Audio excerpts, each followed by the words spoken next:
Hi Momshies! This one naman is J Skin Beauty High Drop Glow Boost Serum. Ito yung kanyang box, powder blue in color.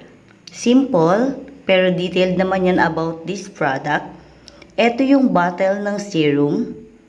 30 ml lang siya, pero malaking tignan yung kanyang bottle compared dun sa mga serum na nakikita natin. Pero halos parehas lang talaga yung laman. Ang expiration date niya ay nasa bottom ng bottle, which is 2025. Ayan.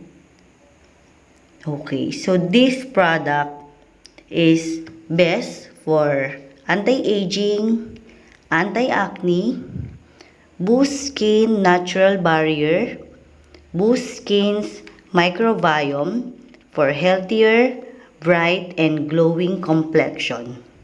Hindi siya very sticky, lightweight lang siya kapag in-apply natin sa face after natin gumamit ng